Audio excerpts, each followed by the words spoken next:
আসসালামু আলাইকুম। হ্যালো শিক্ষার্থী বন্ধুরা, তোমরা সবাই কেমন আছো? এই পর্বে আলোচনা করব ক্লাস 7 ইংরেজি বইয়ের ইউনিট 1। এখানে লেখা আছে, দেখো, অ্যাটেনশন প্লিজ। এই অধ্যায়টির নাম হচ্ছে অ্যাটেনশন প্লিজ। অ্যাটেনশন মানে মনোযোগ দেওয়া, প্লিজ মানে দয়া করে। অ্যাটেনশন প্লিজ, দৃষ্টি আকর্ষণ করছি, দয়া করে দৃষ্টি আকর্ষণ করছি। কে বলতেছে?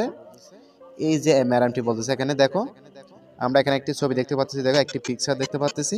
এখানে ম্যাডামটি বলতেছে অ্যাটেনশন প্লিজ, কাদেরকে বলতেছে? শিক্ষার্থীদেরকে বলতেছে। এরপর আমরা দেখতে পাচ্ছি এখানে দেখো, এখানে দুইজন ছেলে মেয়ে দাঁড়িয়ে আছে। এখানে আমরা উপরে দেখতে পাচ্ছি, দেখো, রেলওয়ে স্টেশন। এই মেয়েটি এদিকে হাত দিয়ে দেখা দিচ্ছে কি রেলওয়ে স্টেশন, অর্থাৎ ছেলেটিকে বলতেছে রেলওয়ে স্টেশন এদিকে। এরপর এখানে বলতেছে, দেখো, লার্নিং আউটকামস, অর্থাৎ শিখন ফল। লার্নিং মানে হচ্ছে শেখা, লার্নিং আউটকামস মানে হচ্ছে শিখন ফল। এখানে বলতেছে, দেখো, after we have studied this unit. After মানে পরে, স্টাডি মানে হচ্ছে শিখা বা শিখতে, ইউনিট মানে অধ্যায়। এখানে বলতেছে, দেখো, after we have studied this unit. এখানে বলতেছে এই অধ্যায়টি পড়ার পর। কোন অধ্যায়টি? এই যে এখানে একটি অধ্যায় দেখা যাচ্ছে, অ্যাটেনশন প্লিজ। এই অধ্যায়টির কথা বলা হচ্ছে এখানে। উই উইল এবল টু, আমরা বুঝতে পারবো, অর্থাৎ এই অধ্যায়টি পড়ার পর আমরা বুঝতে পারবো। কি কি বুঝতে পারবো?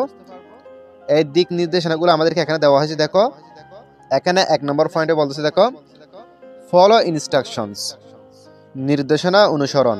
ফলো মানে হচ্ছে অনুসরণ, ইনস্ট্রাকশনস মানে হচ্ছে নির্দেশনা। এরপর এখানে আছে কমান্ডস, আদেশ। এরপর এখানে আছে রিকোয়েস্ট, অনুরোধ। এরপর এখানে বলতেছে অ্যানাউন্সমেন্টস অ্যান্ড অ্যাক্ট অ্যাকর্ডিংলি।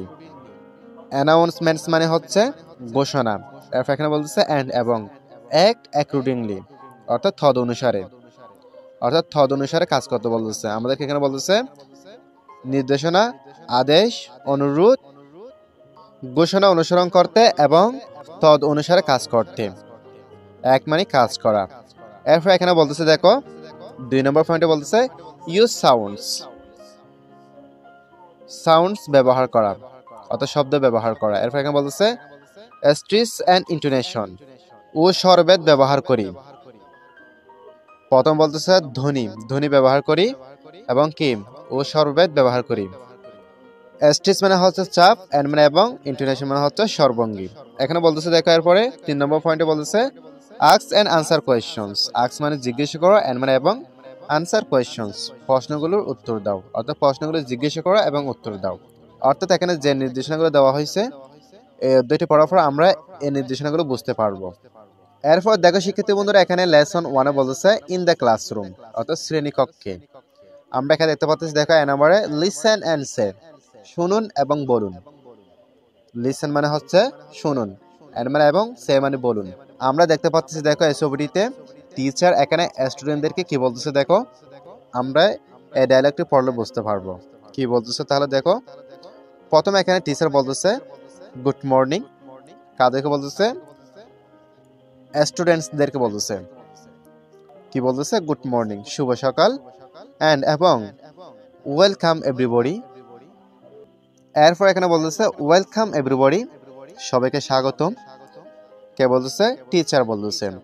এরপর স্টুডেন্টস এখানে টিচারকে বলতেছে, কি বলতেছে? গুড মর্নিং টিচার, শুভ সকাল টিচার, শুভ সকাল শিক্ষিকা। যেহেতু টিচারটি হচ্ছে মেয়ে, সেহেতু আমরা এখানে কি লিখবো বাংলাতে? শিক্ষিকা। শুভ সকাল শিক্ষিকা। এরপর এখানে টিচার বলতেছে are you ready for the class? তোমরা কি ক্লাসের জন্য প্রস্তুত? কে বলতেছে? টিচার বলতেছে। রেডি মানে হচ্ছে প্রস্তুত। এখানে প্রশ্নবোধক চিহ্ন আছে। এরপর এখানে স্টুডেন্টস বলতেছে ইয়েস, ইয়েস টিচার, হ্যাঁ শিক্ষক, হ্যাঁ শিক্ষিকা, আমরা প্রস্তুত। ইয়েস দিয়ে হ্যাঁ বলতেছে এখানে। এরপর টিচার এখানে বলতেছে have you got your new books? তোমরা সবাইকে নতুন বই পেয়েছো? কে বলতেছে? টিচার বলতেছে। এখানে প্রশ্নবোধক চিহ্ন আছে, দেখো। তখন স্টুডেন্টরা বলতেছে, কি বলতেছে? ইয়েস টিচার, হ্যাঁ শিক্ষিকা, উই হ্যাভ, আমরা পেয়েছি, আমরা সবাই নতুন বই পেয়েছি। এরপর টিচার এখানে বলতেছে গুড, ভালো। Please remember to read your English book every day. Please মানে দয়া করে, রিমেম্বার মানে হচ্ছে মনে করা। তাহলে এখানে বলতেছে, দেখো, please remember to bring your English book every day. প্রতিদিন তোমাদের ইংরেজি বই আনতে ভুলবে না। কে বলতেছে? শিক্ষক বলতেছে, অর্থাৎ প্রত্যেকদিন ইংরেজি বই আনতে বলতেছে। এরপর এখানে বলতেছে অ্যান্ড এবং, স্পিক ইংলিশ, ইংরেজিতে কথা বলো উইথ মি, আমার সাথে, অ্যান্ড এবং, উইথ ইউর ক্লাসমেটস, অর্থাৎ এখানে বলতেছে তোমরা আমার সাথে কথা বলো এবং তোমাদের বন্ধুদের সাথে কথা বলো। কে বলতেছে? শিক্ষক বলতেছে। অর্থাৎ শিক্ষক এটা বলতে চাচ্ছে তোমরা যেভাবে আমার সাথে ইংরেজিতে কথা বলো ঠিক একইভাবে তোমরা তোমাদের সহপাঠীদের সাথে কি করো? ইংরেজিতে কথা বলো। এরপর এখানে বলতেছে দেখো বিতে, রিড দ্য কনভারসেশন, কথোপকথনটি পড়ুন। কনভারসেশন মানে হচ্ছে কথোপকথন। এরপর এখানে বলছে অ্যান্ড এবং, অ্যাক্ট অভিনয় করুন, ইট আউট ইন পেয়ার্স। কোথায় অভিনয় কথা বলতেছে? বাহিরে। এই ডাইরেক্টলি বাহিরে অভিনয় কথা বলতেছে, অর্থাৎ জোড়ায় জোড়ায় দুইজন মিলে অভিনয় কথা বলতেছে। এরপর এখানে বলতেছে ডিসকাস দিস কোয়েশ্চন, ডিসকাস মানে আলোচনা করো, দিস মানে এটি, কোয়েশ্চন মানে হচ্ছে প্রশ্ন, উইথ ইয়ার পার্টনার, তোমার সঙ্গীদের সাথে, তোমার সহপাঠীদের সাথে। এখানে বলতেছে discuss this question with year partner, তোমার সহপাঠীদের সাথে প্রশ্নগুলো কি করো? আলোচনা করো। আমরা এখানে একটি প্রশ্ন দেখতে পাচ্ছি, দেখো what does the teacher ask the students to do. তাহলে শিক্ষিত বন্ধুরা চলো এই প্রশ্নটা এক নজরে দেখে নেওয়া যাক। এখানে বলতেছে দেখো what does the teacher ask the students to do. শিক্ষিকা ছাত্রছাত্রীদের কি করতে বললেন, অর্থাৎ কি করতে বলেন। এখানে আমরা আনসার হিসেবে লিখতে পারি মাই সেলফ, অর্থাৎ আমি নিজে বলতে পারি, তোমরা নিজে বলতে পারো। শিক্ষিত বন্ধুরা কি বলতে পারো? What does the teacher ask the students to do. শিক্ষিকা ছাত্রছাত্রীদের কি করতে বলেন। এর উত্তর এভাবে দিতে পারি পার্টনার, অর্থাৎ সঙ্গী। The teacher asks the students to bring their English book every day. শিক্ষিকা ছাত্রছাত্রীদেরকে প্রতিদিন ইংরেজি বই আনতে বলেন। অ্যান্ড এবং, to speak English with her and their classmates, অর্থাৎ তার ও তাদের সহপাঠীদের সাথে ইংরেজি বলতে বলেন। কে? শিক্ষিকা। কে বলতে বলেন? শিক্ষিকা বলতে বলেন। এরপর দেখো শিক্ষিতের মধ্যে এখানে সি নাম্বার আছে, নাও আনসার দিস কোয়েশ্চনস। এখন এই প্রশ্নগুলো উত্তর দাও। এখানে নিচে যে প্রশ্নগুলো আছে এগুলো উত্তর দিতে বলেছে। তাহলে চলো শিক্ষিত বন্ধুরা এই প্রশ্নগুলোর উত্তর এক নজরে দেখে নেওয়া যাক। দেখো এখানে এক নম্বর প্রশ্নতে বলতেছে do you speak English with your teacher. তুমি কি তোমার শিক্ষকের সাথে ইংরেজি বলো? এখানে এটা হবে তয় করতো, তোমরা ঠিক করে নিবা। এরপর এখানে বলছে if you do, when and how often, বললে কখন ও কতবার বলো। এটা প্রশ্ন করা হচ্ছে। এটার উত্তর আমরা এভাবে দিতে পারি ইয়েস, হ্যাঁ। I speak English with my teacher, আমি আমার শিক্ষকের সাথে ইংরেজিতে কথা বলি। When he is in our class, যখন তিনি আমাদের ক্লাসে থাকেন। আই ডু সো, তখন আমি তার সাথে ইংরেজিতে কথা বলি। I speak English with my teacher several Times, আমি কয়েকবার আমার শিক্ষকের সাথে ইংরেজিতে কথা বলি।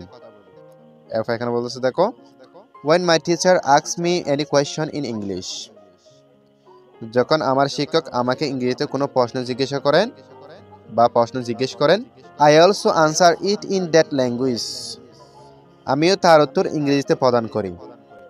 এরপর এখানে বলতেছে besides, এছাড়াও, if I am unable to understand any point, আমি কোনো বিষয় বুঝতে না পারলে I ask my teacher about it in English, আমার শিক্ষককে সে ব্যাপারে ইংরেজিতে জিজ্ঞেস করি। তাহলে শিক্ষিত বন্ধুরা তোমরা এটা ভালো করে দেখে নিবা। এরপর প্রশ্ন তো বলতেছে দেখো এখানে 2 নম্বরে বলতেছে দেখো do you speak English with your friends and classmates, how often, তুমি কি তোমার বন্ধু বান্ধব ও সহপাঠীদের সাথে ইংরেজিতে কথা বলো, কতবার। এখানে 2টা প্রশ্ন করা হয়েছে, আমরা প্রথমটার উত্তর দেখব। প্রথমে এখানে আনসার বলতেছে দেখো ইয়েস, হ্যাঁ, অর্থাৎ আমি আমার বন্ধু বান্ধব ও সহপাঠীদের সাথে ইংরেজিতে কথা বলি, এটা বোঝা যাচ্ছে।